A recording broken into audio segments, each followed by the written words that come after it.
We are in Parashat Behaalotecha, and we're still a week ahead from the diaspora. They're in Parashat Naso, but as I mentioned a few times, in Israel we're always a step ahead. And there's a famous story, I'm sure you heard it one way or another. The story is known with a famous rabbi called Rabbi Israel Misalant, from Salant. And there's a story that he was once walking down the street, it was very late at night, and he noticed that the street that he was walking on was where all the shops were. All the shops were closed, but there was one shop and he saw light through the window. And he was very curious, who's up in the middle of the night? He walks through and he looks through the window and he sees the shoemaker sitting there. There's a candle on the table and he's sewing and fixing shoes. He comes to him and he tells him, why are you working in the middle of the night? Everybody closed their stores. Everybody went home. Why are you working so late? So the shoemaker tells him, as long as the candle is lit, you can still fix. This is a famous saying, Kol od haner dolek efshar letaken. As long as the candle is still lit up, you can fix. Oh, he went home. That was echoing in his head. He's like, wow, this is an unbelievable approach. The next day, in the morning after the prayer of Shacharit, he gave a little class to his students, and he said, Kol od haner dolek efshar letaken. As long as the candle is lit up, you can still fix. And this is, of course, became a very famous saying that in this world, as long as the candle is still lit, the candle is referring to the soul of a human, then you can still do a tshuva and still do a correction. And in case you haven't noticed, I'm sure you did, I'm being sarcastic, the Torah and Judaism, they love candles. Everything that we do is a lot of candles in our faith. And look how many times in our faith we light candles. We light candles, first of all, in Bet HaMikdash. There was a Menorah. That's what we're learning in this week's parasha, about the Menorah.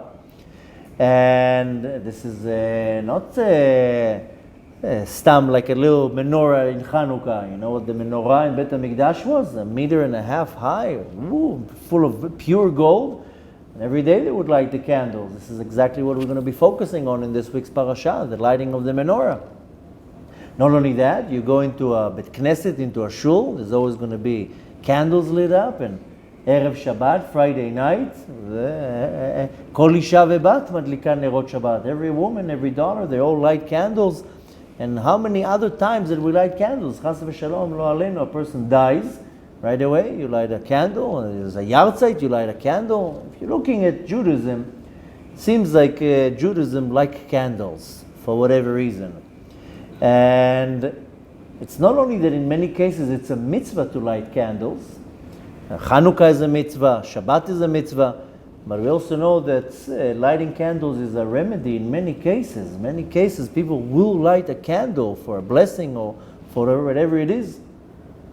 So we see that in our faith there's something to candles. Some people stop to think about it, some people just live their life. But a lot of people, they like to see why are we so into candles? Something has to be in the candles. Now, why are we raising this question? Because in this week's parasha in Behaalotecha, we learn about when Aaron Cohen got the job that he will light up the candles. And that was a big kavod. We're going to talk about what was so special about specifically lighting the menorah. But nevertheless, we see that in Judaism, in the Torah, it has something with candles, and Be'ezrat Hashem today we'll talk a little bit about candles. And we'll start with a story that was at the time of King David, of David HaMelech. There was a certain individual, his name was Oved Edom Hagiti. And the story was that the Aron Kodesh, the Ark, was a very long time in a place called Kiryat Yarim. It wasn't in Yerushalayim. And David HaMelech wanted to move the Ark, the Aron Kodesh, from Kiryat Yarim. Kiryat Yarim is a city, town next to Yerushalayim. He wanted to move the Aron Kodesh to Yerushalayim. What did he do? he bought a very big and fancy wagon, and they got all ready, and they were planning, okay, we're going to take the ark now from Kiryat Yarim to Yerushalayim. And unfortunately, they didn't even start. Right away, it was a disaster. What happened? One of the guys died. One of the guys that was there to prepare everything, he died. And the person who died, his name was Uzzah, and he was one of the guys who was handling the ark, and he dropped dead in the middle of the whole production. And then David HaMelech remembered that we're not allowed to carry the ark with a wagon. You're only allowed to carry the ark on your shoulders. We just learned that last week. And David HaMelech forgot that, and he made the whole thing with the wagon, and there was a disaster right away. Okay, now what they're going to do? So they decided to keep the ark till they got ready to redo the move. And for a certain while, what he did, then David HaMelech left the ark by a certain individual. This is Oved Edom Hagiti. He left it by him. He said, you take care of the ark. Can you imagine him getting a box saying, this is the Aron HaBrit, I need you to take care of it? Nevertheless, David HaMelech deposited it in the hands of this individual. And he was there for a few months till they got prepared. And then, of course, they got prepared the right way, and they carried it to Yerushalayim. Anyways, this individual, Oved Edom Hagiti, got unbelievable blessing. The Tanakh, the story says that he became very wealthy. Everything that can be blessed, he was very, very blessed. And there was a question, the Talmud is discussing, why was he so blessed? So the Talmud says he got blessed because of two things. First of all, he constantly swept the floor around the ark, kept the floor very clean. And the second thing, that he constantly lit candles around the ark. Why? For honor and respect. Because he respected and honored the ark, then he was blessed in an unbelievable way. So this is the story in the Talmud and in Tanakh about one time how we see that specifically because of candles lit up and in a way of respect, then it was a very big source of blessing. Then we can find another story in Tanakh about a certain individual, a prophet, and her name is Devorah. I'm sure you heard about Devorah. And she was the leader, so to say, at the time of the judges. And she was a great leader, a prophet, a judge. And it says, if you're looking at the way she was called, in the book of Shoftim, she was called Devorah Eshet Lapidot. Eshet Lapidot means the wife of Lapidot. That's how you would read it. But it doesn't mean her husband was not Lapidot. Eshet means the woman. And Lapidot means a lapid is a torch. But nevertheless, at the time, even a candle was considered a lapid, a torch. And she was called the Devorah Eshet Lapidot, the woman of the torches or of the flames. The story says that she used to, during the day, she was a judge, and she would judge the nation, and that was her 9-to-5 job. But when she came home, she used to fix the wicks that went to the Menorah in Bet HaMikdash. That was her thing. She was very, very talented in weaving the wicks, and she would prepare the wicks for the Menorah in Bet HaMikdash, and that's how she got the name Devorah Eshet Lapidot. And it says, the Talmud says that because of that, she merited to have wisdom and became the woman that she became. Why? Specifically because she put all of her time and her effort and her talent in creating the wicks for the menorah. So again, we see another story how specifically because of the merit of candles, then there was a great blessing and a great merit. So like I said before, it's not only a mitzvah, and many times just dealing with candles, there's a lot of remedies, a lot of blessings in the candles. Another thing that we see, not all the nosachim, all the prayer types, they do the same thing, but to many groups, specifically Ashkenazi and many others, on Shabbat, I don't know if you notice, after the reading of the Haftarah, they read the Torah, they read the Haftarah, And then the Gabbai or the rabbi will say a certain Mishaberach, and says a Mishaberach for all the congregation. And they add, V'chol mishenoten yain lekiddush, any person that gives wine for kiddush and havdalah, v'shemen lamaor, and oil for the candles, then they will be blessed. I'm sure that you heard it at least once or twice in a shul, especially if you daven with a certain nosach, then that's what it says. Any person, first of all, the mishaberach, the blessing is for all the congregation, their wives, their kids, their families, so forth. But specifically it says, V'noten shemen lamaor. Once they used to put it in oil, and the ones who would contribute and give the donation to the shul, to bring the wicks, to bring the oil, that was a great blessing. And up until today, in many shuls, in many nosachim of prayers, they still bless. So you see that it's a great honor to donate the oil, to donate the candles, or whatever it is to a beit knesset. So again, we see many places how candles are very powerful. Now, I'm sure you remember that when the Romans came into Yerushalayim to conquer Yerushalayim, and they went into Beit HaMikdash, you know, the story says that they were very afraid to go into Beit HaMikdash. They knew this is not so simple to go in there. So what did they do? They said, we don't want to go in there. What did they do? They said, you know what? How are we going to go into Beit HaMikdash? Then they called a certain individual and they said, let him go into the Mikdash and contaminate it, and then we'll go in. And we'll go into this story very soon, because that's something that we want to base a lot of the message of this class. But going back to the Romans, when the Romans conquered Yerushalayim, what was the way how they symbolized their victory? Is they took the menorah and they showed everybody, we have the menorah. We took it. That's how they showed victory. Usually when an army is conquering another country, another nation, another great army, they want to show something to take for victory. And when the Romans conquered Yerushalayim and destroyed everything, what was their symbol that here we have victory? They took the menorah. And up until today, and you know, in Sha'ar Titus, in the gate of Titus, you see they have the menorah.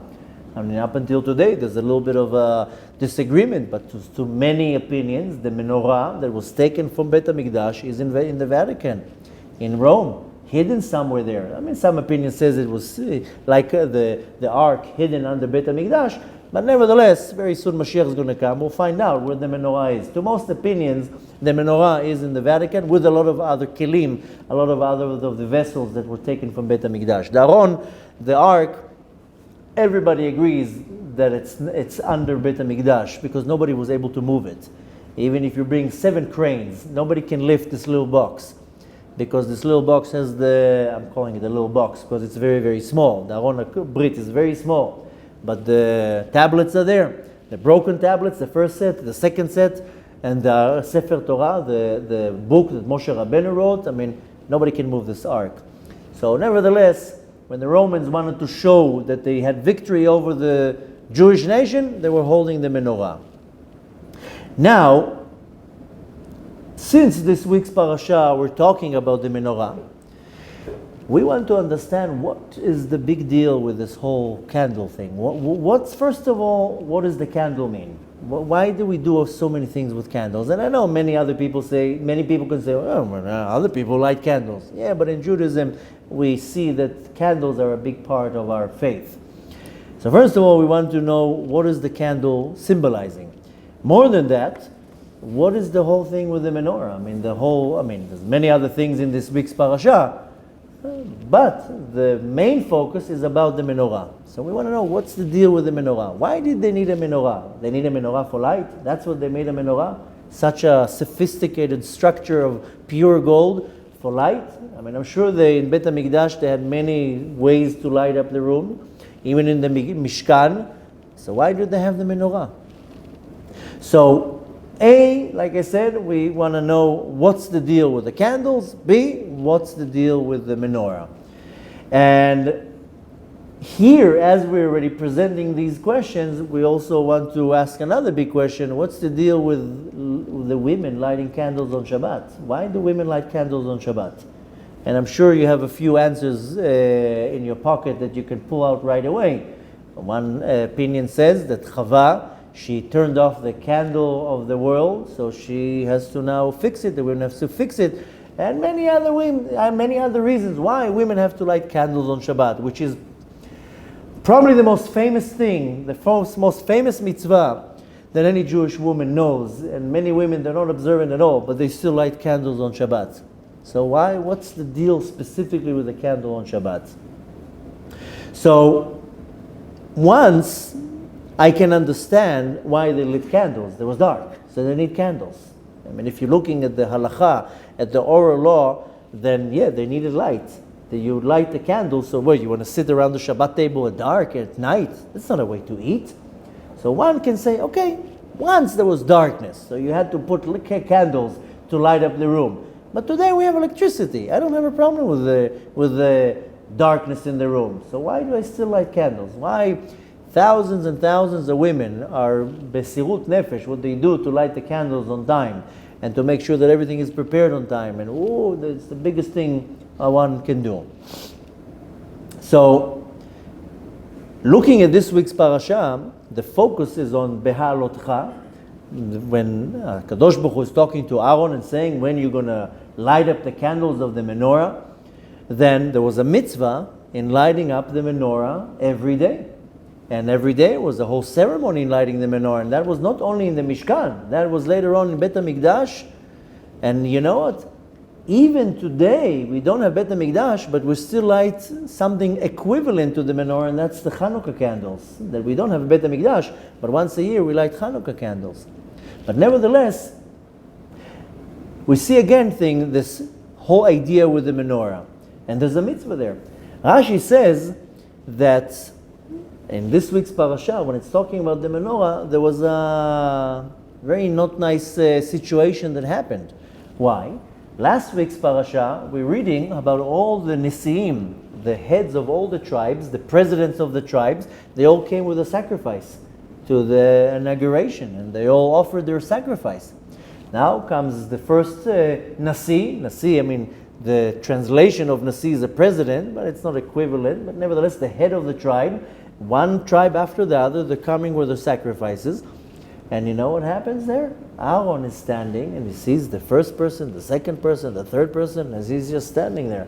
What about me? I am the Kohen Gadol. I'm not bringing a sacrifice. Now he felt very uncomfortable. He actually got very hurt. But I'm not bringing a sacrifice. I give my heart here. I can't even bring a little something. So the Kadosh Baruch Hu, Hashem, felt that he had to tell him, don't worry, Aaron. What's called lenachem, to give him a prize. So at the time of Chanukat Habayit, at the inauguration of the Mishkan, then all the presidents brought korbanot, just Aaron. So what did Hashem told him? Don't worry, yours is greater than theirs. I'm going to give you the menorah. When Aaron felt very neglected, very out of place, he didn't know what to do. He felt very like, what about me? So Hashem told him, don't worry. Your part is much greater than all of theirs. They bring in one time a sacrifice. You are going to light the menorah every day. And not only that you're going to light the menorah every day, this is going to be for eternity. Because even now that we're in exile, like I said, that we don't have a Bet HaMikdash, we still light the Hanukkah candles. Very soon Mashiach is going to come. We're going to get back Bet HaMikdash and the menorah is going to be lit forever. So Aaron actually got the greatest of all, and Hashem told him, don't worry, you don't have to be sad here, you don't have to be upset. Your job, Shelcha Gadol Mishel Kulam, your job is greater than all of them. And there's another explanation. What's so special about this menorah? I mean, after all, Aaron got this special mitzvah. There's another explanation that the menorah, what's so unique about the menorah? It's the only object, the only part, the only vessel in the Mishkan that was done in a miraculous way. All the other parts, they were built. Simple construction.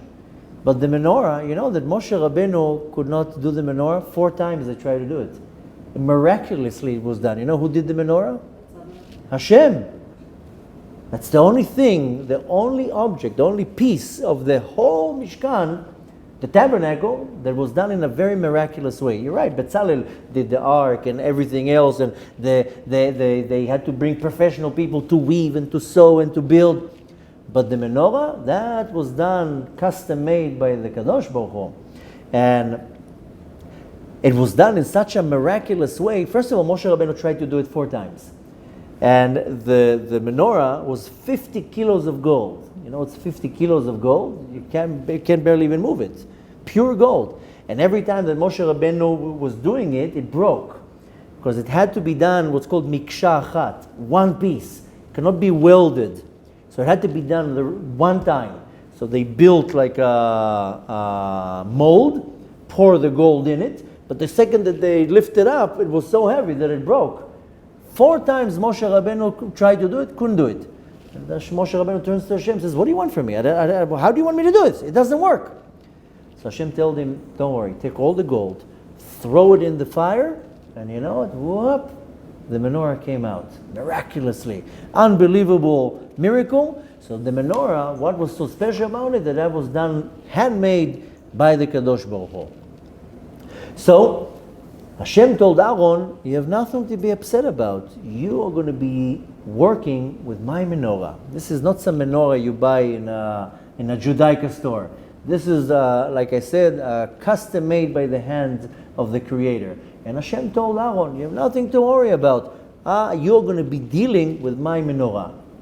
So there are numerous stories saying how the menorah was this unbelievable, magnificent look. Just imagine 50 kilos of pure gold, one piece, with all the designs on it and how it looked. The stories say that the menorah is spectacular, that it's like something unbelievable. B'ezrat Hashem, very soon we're going to see it with our own eyes. Now, going back to what I said before with the Romans, when the Romans needed to go into Yerushalayim, they were very afraid. They had no problem conquering Yerushalayim, but when they had to go into the Holy Temple, they were very afraid to go into Beit HaMikdash. They still knew this is still the house of God. This is not a simple thing. What did they do? They said, let's find a Jew, and we'll let this Jew, we'll bribe him, we'll let him go into Beit HaMikdash, let him desecrate the temple, and then he will come out, and then we will go in. What did they do? They found a Jew. His name was Yosef Meshita. Some say Meshita, Mesita, but nevertheless, that was his name. And was a very simple Jew, and not only was a very simple Jew, at the time, many Jews went what's called off the derech. They went against the Torah. They found one like that. They said, he will apply. Okay, what did they tell him? Go into Beit HaMikdash, take whatever you want. Whatever you want, it's yours. So, a Jew goes in, what do you think he took? He comes out with the menorah. So they tell him, oh, no. That is not for you. That is for us. This we have to take to our king. Go back in, and you take again. You take whatever you want. So, you know, that's the story. And B'ezrat Hashem, I wanna take a short break from the story. We're going to come back to the story, because like I said before, because based on this story, we will learn a beautiful message. But before we go there, I want to first, again, ask the question, what's the deal with the menorah? That when even the Romans, when they send this Yosef to go in, and he comes out with the menorah, they told him, no, you take anything you want, just not that. So again, we see that even the Romans, they knew there's something special with the menorah, that they wanted it to themselves. So let's kind of dissect the idea of the menorah, then we'll go back to the story with the Romans and this Jew, Yosef Meshita. So the Midrash says that, you know what, there is the option that they needed light, and that's what the menorah was for. They needed light because, you know what, forget about Beit HaMikdash. Beit HaMikdash, there wasn't windows in Beit HaMikdash. But ignore Bet HaMikdash for now. Let's go back to the Mishkan. If you read all the explanations about the Mishkan, it doesn't take a genius to figure out that, you know what? There wasn't any windows in the Mishkan. You ever seen a drawing, how it looks? There was no windows. So of course they need light in there. How are you going to do anything in there? I mean, if you're looking at the Mishkan, it's completely sealed. It's covered with the curtains, 3 layers of thick curtains. Of course it's dark in there. So one might say, you know what? Maybe they didn't need light in there. And the menorah was the source of light. Same thing with Bet HaMikdash. You know, there wasn't windows in Bet HaMikdash. The windows were very narrow, and they were in a shape going narrow, and outwards they became wide. The Midrash does says, you know what? Maybe there is the option that they needed light, and the menorah was there to serve the light. Now, this is the Midrash. Rambam, on the other hand, Maimonides, in his book Moreh Nevochim, he says, no. The light creates what's called Yirat Kavod. Yirat Kavod is a high level of respect. And the light, the menorah, was creating a certain powerful light that gave a lot of honor and respect to the Mishkan, to the Bet HaMikdash. That's what Rambam says. Now comes the question, so why is it so important? Why do I need this menorah and the respect? So, here we see how it's connected also to the candles of Shabbat, that, you know, a lot of poskim, a lot of halacha authority rabbis in the last couple hundred years say, why do we need the candles on Shabbat? Once we needed them because there wasn't light. And it's not the right way to sit around the Shabbat table in the dark. That's not a way to eat your Shabbat meal, so you need candles. But now we don't really need candles, and there are many other ways how to lit up the room. Why do we need candles for Shabbat? So the answer is, this is a beautiful answer by a great rabbi, Rabbi Shlomo Zalman Auerbach. There's a book written that he's the one who guided it and saw that the book will be written. It's called Shabbat Ke'ilchata. Many people learn from this book about all the laws of Shabbat. But nevertheless, he says there that the candles for Shabbat is not for my benefit, and it's not to pleasure the Shabbat with the light. It's only to honor the Shabbat. That you light up the candles, and this is to bring great respect for the Shabbat. That's the reason why we light the candles. And the same thing with the menorah. The menorah was not there to make light, rather to make honor and respect for Bet HaMikdash. So we have both the opinions, and based on what the Rambam says, it has nothing to do with light. Rather, it was only to bring what's called Yirat Kavod. Yirat Kavod can be translated as respect, but it's much more than respect. It's a great honor. Nowadays, if you see a king, a president, a prime minister, they honor them with flags and whatever, flowers or whatever they do. So Dafka, the Bet HaMikdash and the Shabbat, how was it honored? With the menorah, with the great light. So, and we see the same thing with the Shabbat, same thing. So the conclusion here, and this is brought by many other poskim, that the menorah and the candles of Shabbat is to respect and give honor to the Bet HaMikdash, to the Mishkan, and for the Shabbat. So if we're going again to conclude this based on what the Rambam says, then the menorah in the Mishkan and the Bet HaMikdash and the candles of Shabbat, this is only to give honor and respect for the Bet HaMikdash and Shabbat. But, as usual, there's something that is a little bit more deeper in the message that we see here. Okay, if we're looking at the surface, at the pshat, I understand now. This makes perfect sense.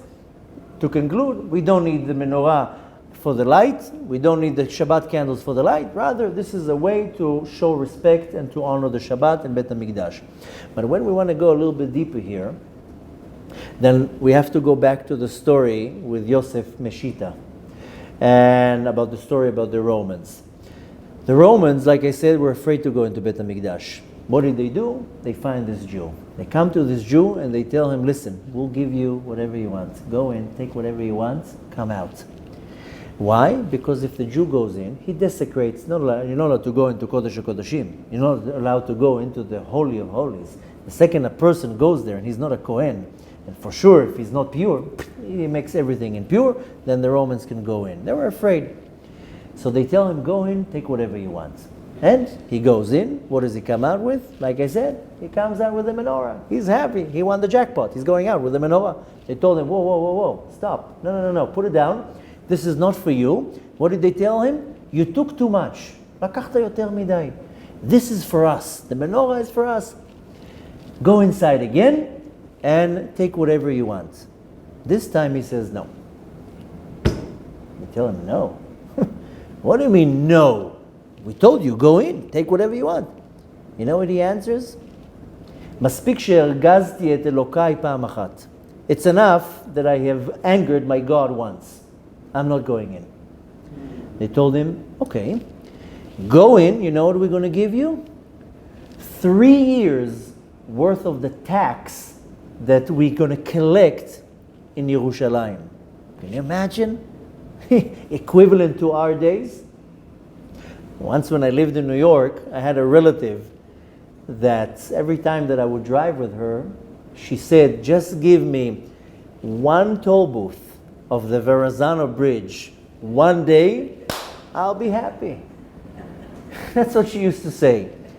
Now, there was a certain tax. It's called meches. Meches is like the customs. They told him, we're going to give you the customs tax of Jerusalem for 3 years. This is equivalent to our days to millions and millions and millions of dollars. Told him, we'll give you that. Just go in and take something. He says no. And you know what they did to him? They took him. They laid him down on a bed of a carpenter. And excuse my explanations, but they cut him to pieces. And the Talmud says they nisu they cut him, sawed him up. And as they were cutting him, they were telling him, are you regretting that you didn't go in? He says, the only thing that I regret is that I made my God angry by going in the first time. And the idea that we want to take from that is that a Jew has a limit, has a line that he's not going to cross. In the beginning, go in, take whatever you want. Okay, go in, I took whatever I want. Once he figured out, wait a minute, what am I doing? I went into Kodesh HaKodashim, I went into the Holy of Holies, and I took out the Menorah. Then he says, enough is enough. It's enough that I angered my God once. At some point, our soul wakes up. A Jew can go very far away. But there's going to be a point where he says, enough is enough. I'm not going further than that. And we see in our history how many Jews, they went so far out, but at some point they're like, no, now I'm going to down Kiddush Hashem. You can kill me, you can torture me, you can do whatever you want. This time I'm going to go on sanctifying the name of Hashem. And this is the whole idea behind the candles. This is where the candles really, we want to look what it's symbolizing. This is what it's symbolizing. The light of the candle always go up. Doesn't matter what you're going to do with the candle. Turn the candle upside down, sideways, the flame will always go up. And, you know, if you're looking at the more mystical explanation, that we know that the source of fire is underneath the moon. So fire is always going to go up. But when we're looking for the symbolic part here, then the candle, anywhere you move it, the light will always want to go up. And the light of the candle is symbolizing our soul. Like Shlomo Melech says, Ner Havaya Nishmat Adam. The candle of God is the soul of a human being. And the desire of constantly wanting to be close to God. And a Jew, like I said, and you see it with your own eyes, and I'm sure you have at least one or two in your area that you know, a Jew can go very, very far away. But there's a certain place where the Jew will say, up until here, I'm not going anymore. And when we're looking at the story with this special Yosef, he says, one time I made God angry, that's it, that's enough. I'm not doing it ever again. And when you're looking at the candle, what symbolizes, what's dominating about the candle is the flame. And the flame constantly will want to go up. This is where you see where we're connected so much that a Jew, doesn't matter who he is, doesn't matter how far away he is from the Torah, he will never be satisfied just with physical with physicality. You'll have all the money in the world. It's not going to be enough. There's always going to be some type of a void inside. Give the Jew whatever you want. Fame, power, control, money. At some point there's going to be a void there. Why? The soul constantly wants to have a connection to the Kadosh Baruch Hu.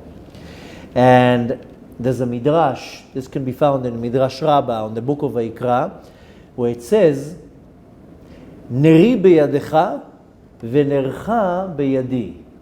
My candle is in your hands, and your candle is in my hands. That's what the midrash says. This is what Hashem is telling us. What does it mean? Hashem says, I'm holding your candle. Right? So Hashem is saying, I'm holding your candle is your neshama. Hashem is holding my neshama. He decides when I come, when I go, when I eat, when I'm closing my eyes, when I open my eyes. Hashem decides anything. I have zero control. That's where Hashem says, I'm holding your candle. But at the same time, Hashem says, you're holding my candle. That's what Hashem is telling us. What is His candle? That's Bet HaMikdash. Hashem says, you're holding my candle. I'm holding yours, you're holding mine. And Hashem is saying, if you would light my candle, I will light your candle. If we light the menorah in the Bet HaMikdash, now we're in exile, we light the Shabbat candles, we light the Chanukah candles. Hashem says, you light my candles, I will light your candle. And we see from that how the special connection between Judaism and the Torah and the candles is that we are literally holding the candle of the Kadosh Baruch Hu. Now there's another beautiful explanation behind all this. Because if you're looking at this week's parasha, it gives all the explanation about the menorah. What is the dominating thing of the menorah? That it has 7 branches. Why not 8? Why not 6? I mean, the Chanukah menorah has 8 branches. Why the Dafka, the Bet HaMikdash and the Mishkan has 7 branches? So, one beautiful explanation is that if you look at the structure of the menorah, then it has 1 candle in the middle, 3 on this side, 3 on this side. So one beautiful explanation is that the middle candle, that is representing the Torah, and the 6 other candles are representing the oral Torah that is surrounding the Torah. And how is the oral Torah brought down? In what's called Shisha Sidrei Mishnah. The Mishnayot are broken into 6 orders, 6 Sdarim, 6 pillars. So the middle candle is the written Torah, and the other 6 candles is the oral Torah. This is just one explanation. But nevertheless, a nice way to look at it, that why 7 branches? Because all these 7 branches are representing all the types of the Jews. There are many types of Jews. And I know when you're looking at it in our generation, so you can say, yeah, I see types of Jews. He's Sephardi, he's Ashkenazi, he's Breslev, he's Chabad, he's whatever, Yemenite. Yeah, I can see many types of Jews. So one beautiful explanation to take from that is, yes, 7 branches of the menorah is to symbolize that, yeah, we're different. There's many types of Jews. And why are there many types of Jews? You know, many people ask, why do you have to have the Sephardi, Ashkenazi, and this and that? And, you know, Techav will go to explain even more. Why do you have to have 12 tribes? In the beginning was Avraham Avinu, then was Yaakov, then was Yitzchak, then from Yaakov, it splits into 12 tribes. So the basic explanation is that there's many ways to serve Hashem. There's many paths to serve Hashem.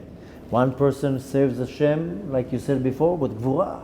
Another person serves Hashem with a lot of chesed. Another person serves Hashem with a combination, with Tiferet. So now we just finished the Omer, so it's fresh in our mind that we have 7 midot, 7 sfirot. Chesed, Gvura, Tiferet, Netzach, Hod, Yesod, and Malchut. So we have 7 branches. They're corresponding to the different types how we can serve Hashem. Imagine how boring it would be if we would all serve Hashem exactly the same. And you know, there's a beautiful saying that the reason why we're all different is because we're all different colors in a beautiful painting. Imagine now you take a canvas and the whole canvas is blue. What kind of a painting is that? It's disgusting. It's just a blue canvas. Take now a lot of colors, mix them all together, you make a beautiful painting. Now you mix some colors together, you make different tones. So there are many different types of ways to serve the Kadosh Baruch Hu. So the menorah is coming to symbolize the tones, so to say, in Judaism. And there has to be many different tones, because if you only have one color, that would be a very boring picture. So we have to have many different colors. Now, there's a story in regards to that. This is, can be found in the Talmud, in Tractate Chulin. And it says that one time Rav was one of the Amoraim, and he was sitting in the yeshiva in Bavel called Pompidita. There were 3 main yeshivot in Bavel, in Babylon, and this was one of the yeshivot. And they were talking about all sorts of animals that become what's called a trefa. Trefa is an animal that before it's slaughtered, that it got wounded somehow. Either it was wounded by an animal, maybe a fox came into the chicken coop and bite one of the chickens, or whatever. It was specifically in this place in the Talmud, it's talking about a chicken that the bone of the hip got ripped out. So that makes the animal trefa. This is the definition. You can't slaughter it. It's not kosher. You can't eat it anymore. So in this specific place in the Talmud, it's asking, what's the halacha in this situation? And the answer is kasher. The chicken is kosher. You can slaughter it and eat it. Comes the son of Rav and he says, I don't understand. You're now teaching that when the bone of the hip of the chicken is ripped out, it's kasher. I just heard in the other yeshiva the exact same argument, and you know what they said there? That it's not kasher. How come you made it kasher and over there it's not kasher? What did he answer? Nahara, Nahara, ufashte. River, river, and its own stream. Every river has a different type of stream. Some rivers, very soft stream. One river is very strong stream. Every river flows in a completely different stream. And this comes to teach us that, yeah, you're right, there are going to be many times in halakha that one rabbi will say it's okay, and another rabbi will say, no, it's not okay. They're both right. There's always going to be an explanation why this one says it's okay, and this one will say it's not okay. The point we want to take from that, because this is a big argument in the oral Torah, how come it can be that one person allows and the other person doesn't allow? The point to take from that is there are many ways to serve Hashem. Or to say it in a different way, I have my way of serving Hashem. Technically, we have 7 paths how we serve Hashem. I'm not talking right now that somebody comes and makes up his own rules. This is not what I'm talking about. It all has to be aligned with the Torah. But nevertheless, there are 7 paths how I can serve Hashem. One person is extremely serious in Avodat Hashem. No smiles, no nothing. Very, very serious. Very strict about every little thing. Another person, everything with a smile, dancing, happy, smiling, constantly. That's his way, and that's his way. They're all corresponding to the 7 sfirot. One will be in the path of Chesed, another one will be in the path of Gvura, another one will be in the path of Tiferet. And you see that. You see it with your own eyes. That some people are very, very strict. They are extremely strict. They will not bend anything in halakha. And some people are more, they take a more of a lenient approach. I'm talking about only with the rules of the Torah. I'm not talking about somebody now coming and inventing a new Torah. This is not what I'm talking about, that every person serves Hashem in a different way. We only have one Torah, we follow the Torah, but nevertheless, you see that some people, how they serve Hashem is a little bit different. Some people, the way they serve Hashem, they learn Torah all day long. All day long they learn Torah. They're devoted to learning Torah. Another person will put all of his effort into praying.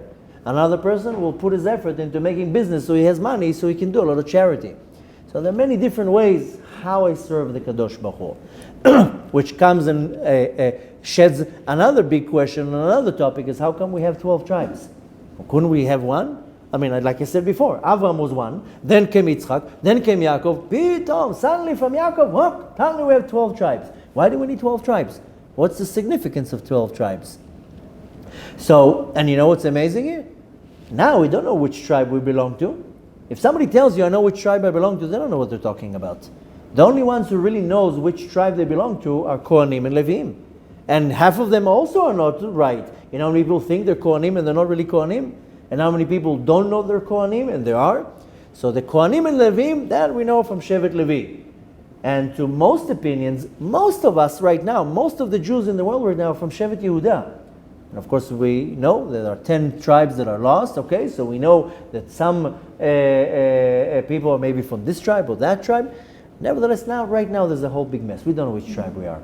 You know what's one of the first things Mashiach is going to do? He's actually going to tell us from which tribes we are. He's going to smell us. You better take a shower that day. And he's going to tell you, you're from Shevet Asher, you're from Shevet Binyamin, you're from Shevet Gad. Very soon when Mashiach is going to come, we're going to go back to the form of tribes. And there was a lot of significance to tribes. You know that at the time of the Torah, of the desert, and for many generations after, they weren't allowed to marry outside of the tribes. Later on, they were allowed to, so to say, marry in different tribes. But very soon Mashiach is coming. We're going to go back to the exact structure of the tribes. So obviously there's something very deep and significant. You know that according to Kabbalah, if you build a brand new synagogue, you have to build 12 windows in the synagogue. Why? Why? Because there are 12 gates in Shamayim. And the Kabbalistic approach to a synagogue is that anyone who will walk to the synagogue, their prayers should be heard in Shamayim. You can't have one window. You have to have 12 gates where the prayers will go out from. This is according to Kabbalah. If you're already building a brand new synagogue, you have to have 12 windows. So, and again, like I said, there are 12 gates in Shamayim and so forth in the heavens. The point we want to take from that is not everybody has to be the same. We're not like a carbon copy, a copy-paste. Some people think that that's how it should be. You know that when we left Egypt, we left as one nation.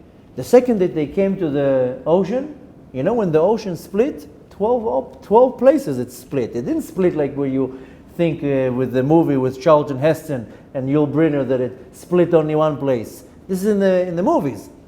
Really, when they crossed the Yam Suf, it split in 12 different places, and every tribe went into one gap.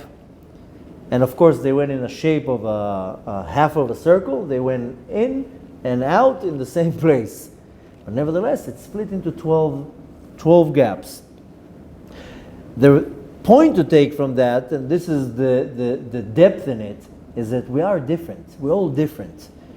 The problem in our generation, and I'm sure it was in other generations too, I just can only say what I see, that people don't like it, that you're different than me. So I'm better than you, and I'm more right than you. And why are you not following what I say? How come you're not in my group? If you're not in my group, then you're worthless. And we see that this is where we're losing the individuality here. We're different. Hashem created us different. Take the analogy of a beautiful canvas full of colors, you make a beautiful picture. You take one color, it was going to be a very boring picture. So we are different. We serve Hashem different. This person has to serve Hashem in this way, and this person have to serve Hashem in this way. The point to take from that is that we're not allowed to have any sinat chinam. We can't hate another person because he's not from my group, and he doesn't follow my rabbi, and he doesn't dress like I dress. You know, when Yaakov Avinu was giving the blessings to the tribes, I don't know if you noticed. I know it's a little bit far away. We read that in the right after the holidays. But you know, when Yaakov Avinu blessed the tribes, each tribe got a whole different blessing. Why didn't you give everybody the same blessing? He should have told everybody, you should all be rich. You should all be healthy. You should all have kids. No, he gave every tribe a whole different blessing. So for the tribe of Issachar, he says, you are going to be blessed with learning Torah. For the tribe of Zvulun, he says, you're going to be a businessman. You're going to be out on the oceans. You're going to make money. And for the tribe of Shimon, he says, you know what? You're going to be in the education system. You're going to be teachers. You're going to teach all the little kids. And Asher, you're going to be dealing with oil. Oil not from the ground. Oil from shemen, from olives. But nevertheless, you see that Yaakov gave each one a different blessing, because he says, you have to serve Hashem this way. You have to serve Hashem that way. You have to serve Hashem this way. So the point we want to take from that, from the Menorah, is that it's coming to symbolize that there's many different types of Jews. As long as they go in the path of the Torah and they don't start inventing all sorts of things, then let him serve Hashem how he likes to serve Hashem. He wants to wear a white yarmulke, let him wear a yarmulke. This guy wants to wear a black yarmulke, let him wear a black yarmulke. Don't be judgmental. Don't be jealous. Don't be like, oh, I'm better than you. And that's the problem that we have. And this is one thing that is stopping the Geulah. Is Hashem says, I don't understand why you don't get along. I created you to serve me different. I created you different so you can get along. And each and every one of you will complete the other. You will do A, you will do B, and together you do C. But we are failing by the fact that if you're not like me, and you're not following my way, well, then you are muktzeh. You are not good for nothing. And again, I'm repeating myself over and over. This is only when you go in the path of the Torah. I'm not talking about when somebody coming now starting inventing. Now generation people invent all sorts of new things. That's not what I'm talking about. I'm talking about following the Torah. One person wants to put his time to learning Torah. Let him learn Torah. This person wants to do this. This person wants to dance all day long. Let him dance. As long as he's following the Torah, as long as he's not doing anything bad, there are many ways to serve Hashem. Somebody once told me, when I was a little bit confused, when I became observant, why we have so many different sects. So he told me, everybody wants to come to the king. There's one king, that's the Kadosh Baruch Hu. Everybody wants to come and serve the king. So you know, some people, they come through the main gate. Some people don't want to come from the main gate. They come from the back door. And some people, they don't know what they want to do. They want to come from a helicopter from above. And some people come from the basement, from the bottom. Everybody has a different entrance.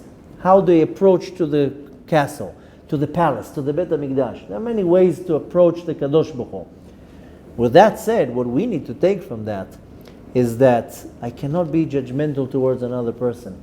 You want to wear a black suit? Fine, you can wear a black suit. You want to wear a white suit? I don't care what the color of the suit. As long as you don't lie, as long as you don't cheat, as long as you don't hate me, because I'm not wearing the same suit that you are wearing. And I'm not following the same rabbi that you're following. I follow the Torah like you. I might wear my tefillin a little bit different. I might say the bracha a little bit different than you. You say oi and I say oh. Okay, all together we're still serving the same master. That's how pathetic it is when you see the jealousy and the argument and the hate between one group to another. Why are you hating that other group? They're also serving your God too. I told you already that we were trying for many, many years to get a lot of rabbis into one room from many different sects. And if you remember, a few years ago there was a terror attack in France. And after that terror attack, then a lot of world leaders, they went hand in hand and they're all walking together.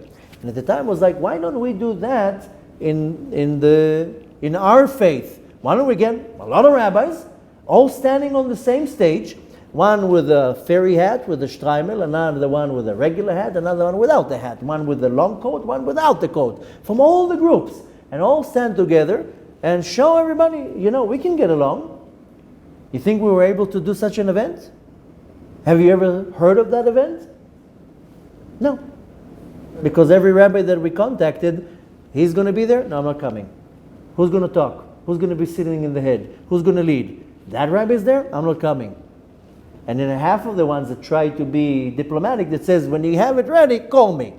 We weren't able to do such an event. And I always say, let's hypothetically now, we have a very bad situation now in Am Yisrael because we are still in exile. Why can't we take 1,000 of the top rabbis of all sects, all groups, all around the world? Get now 1,000 rabbis into one room. All the top ones. Put them in one room and say, listen up. We all serve the same God. We all learn the same Torah. We all pray Shacharit. We all pray Mincha. We all put tefillin. We all say Birkat HaMazon. We all pray. We all observe Shabbat. Why don't we now show all our students how we can get along, and how we're going to do that? That you're going to take my students to your yeshiva. Your students will come to my yeshiva. We're going to switch now, everybody, and let's just show the students that we can get along. If we, the heads, can get along, then we can give an example. Now, you know what's going to happen in such an event? Who's the chairman? Me. No, he's Ashkenazi. Him. No, he's Sephardi. No, him. No, I don't like you. You think such an event can happen? Well, how come it never happened? How come nobody initiated to put in one room the top 1,000 rabbis from all around the world? What, is this such a big deal? Are we lacking a space? There's stadiums here. What's the big deal in getting 1,000 rabbis? I'm talking about the top rabbis of all communities, all synagogues, all yeshivot, everything. Put them in one room and just say what I just said. We're all serving the same God. Why can't we get along? Can't get along. Because I want to be the chairman. I want to be the one who's calling the shots. I want to be the one sitting in the middle. So we don't have Mashiach. So the sad reality is that we don't appreciate the fact that we are different. And as long as I'm serving the same God in the same way, then I have no reason to judge you and to mock you or to not like you. And once in a blue moon, you see that. Once in a blue moon, you'll see in the kotel many different types, and they're all together. Or in one synagogue, many different types. Good, so it worked for 3 minutes. And then what? But the fact they're all next to each other doesn't mean they don't hate each other in their hearts. So we have here a very deep message that the Menorah is coming to tell me we are one big nation, and yes, we're different.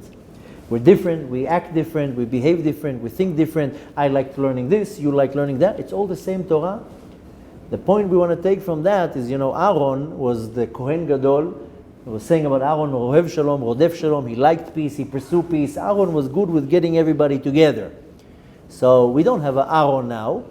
Very soon Mashiach is going to come. But the question is how soon and how is going to come. In the meantime, we're running on the last few drops of fuel in before Mashiach is coming. So the point is that you can bring now, you can try. I will definitely challenge you to try to bring those 1,000 rabbis into one room, or I'll settle with 50 even. But you can try to do that. I told you we tried a few times. It was very not successful. You know that a few months ago we were working on doing a mini event, just a few rabbis. That also didn't work with his schedule and his schedule and his that, and then we were trying to get just a few rabbis. So if you want to do it, go ahead. I will put you to the challenge. But since we can't do that, but at least in my little territory, I have to understand that there are many ways to serve Hashem, and I have to respect how you're serving Hashem. And this is your siddur, this is your shul, this is your rabbi. You like that. As long as it's in the path of the Torah, I cannot be judgmental or feel superiority and I'm better than you, or I'm smarter than you. And sometimes I hear people talk, it's like two little kids talking. My rabbi is smarter than your rabbi. Well, this is what 3-year-olds talk in the kindergarten. My rabbi is better than yours. That's sometimes how you hear sometimes people talk. I told you already, in the Kabbalistic term to that, this is called what's called katnut hamochin, a limited way of perception. Instead of opening your mind in a broad way and saying, let's share knowledge, let's share our space, let's see how we can coexist, then everybody's like, no, I'm better than you, I don't want you close to me, you are wrong, I am right. And then we're stuck in the same place that we're still, every day passes and we're still in exile. So we want to take this beautiful significance in our faith in the menorah, and we still don't have the menorah to light, so we light candles, and in many different types. So next time you light a candle, and also men light candles in many different situations, is to understand that this candle is, I'm holding now the candle of the Kadosh Baruch Hu. The Mikdash, we might not have the Bet HaMikdash yet, but when I do mitzvot and I follow the Torah, I'm lighting up the candle of the Kadosh Baruch Hu, so he can light up my candle. And more than that, to take it one step more than that, is to understand that we are a very unique nation and we're different. And there's a reason why we're different. Don't try to manipulate it in a way that everybody has to be a carbon copy. And more than that, make space for others to shine in their way. As long as it's in the path of the Torah, as long as it's in the guidelines of halakha, as long as it doesn't go against the Torah, then let that person serve Hashem. It's good for him. Just the other day we were talking about a certain individual, and he doesn't go in the same path what we choose to go through. But nevertheless, we get along amazingly. And when somebody told me, how do you get along with him? I mean, you pray in this type, he prays like this, you follow this rabbi, he follows that rabbi. I told him, because he's happy, he's good, he's positive, he doesn't hurt anybody, he's a good individual. Okay, so he wants to dress like that. Good. You like it. It's inspiring you. You're happy. You're a good person. Good. You think I care how you dress? You think I care what you learn? As long as you're a good person, you're doing good to the world, So, how more beautiful do we look as a nation when we're different? Problem is that we just need to find a way how to get along with this difference. B'ezrat Hashem, if we put our mind to that and we see the bigger picture here, then we'll be able not only to hasten the redemption, we'll be able to finally see how the real menorah is lit, and what a beautiful and magnificent sight to see the menorah lit up in Bet HaMikdash. But we can't wait for the whole world to do it. We have to do it. In my private way, I have to see how am I making room for the other candles. Can you imagine the candles fighting? I want to be lit up first. I'm the one on the right. Lit me up first. Candles don't fight. They respect each other. Same thing here. If it's now time for you to shine, it's time for you to shine. I will get my time for me to shine. We all are candles. We all have to shine in our way, in my own individual way, but in a united way. That's why the base of the menorah is one branch. And from the one branch, it splits into 7. So B'ezrat Hashem, hopefully, some of the words will fall on some ears to understand that we need this now action of unity. We need to shine in our own way, but to understand that we're one big nation. B'ezrat Hashem, we're able to do that, then Bemet will see this magnificent sight of the menorah shining and lighting up in Bet HaMikdash. B'ezrat Hashem, we should merit to see this zchut with the hard labors of our hands. B'ezrat Hashem, we should merit to see it very soon with our own eyes. B'ezrat Hashem.